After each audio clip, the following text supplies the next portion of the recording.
Around 1000 AD, craftsmen began making intricate window designs using lead rather than wood or plaster between pieces of colored glass.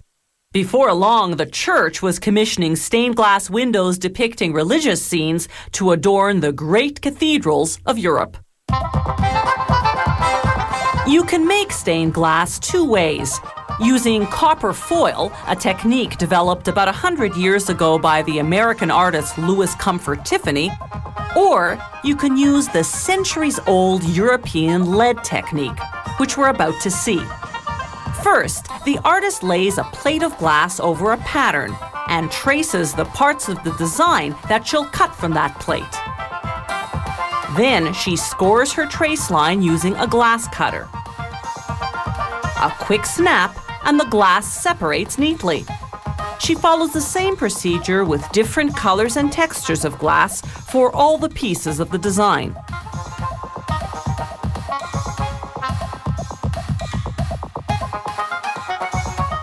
By running the cutter slightly inside the trace line, she leaves room for the strip of lead that will later hold the pieces of glass together. Once she finishes cutting all the pieces, she checks them against the pattern, making sure they fit together properly.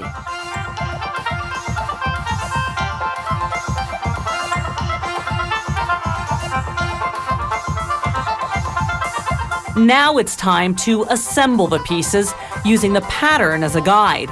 This zinc molding will frame the panel, its inner groove fitting over the edge of the glass.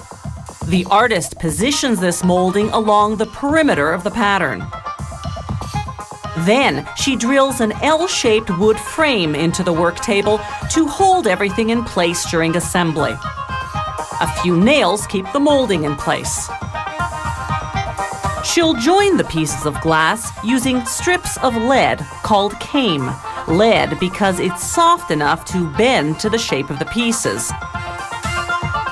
After straightening out a long strip of came, she cuts the various lengths she needs to border each piece of glass. The came is shaped in such a way that the glass on each side just slides right under. The cutting pliers, called nippers, are specially designed to slice through the came without deforming it.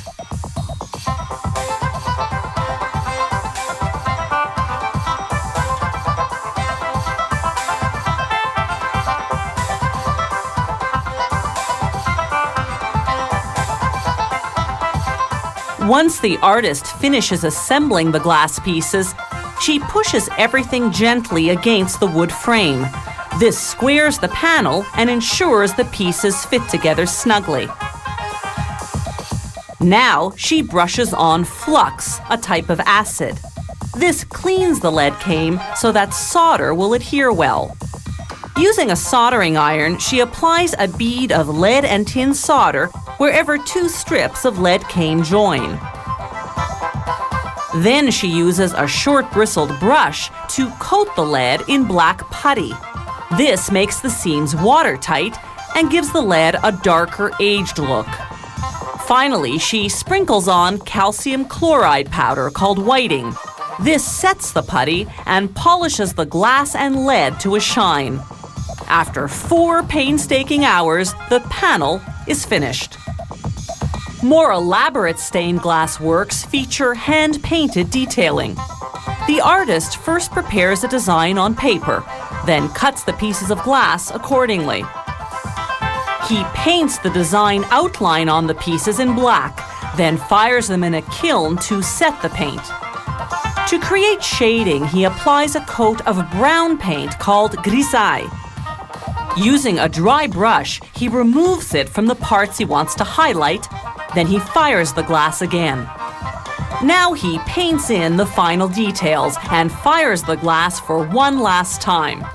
The paint contains powdered glass, so the intense heat of the kiln bonds it to the glass pieces. The result is nothing short of spectacular.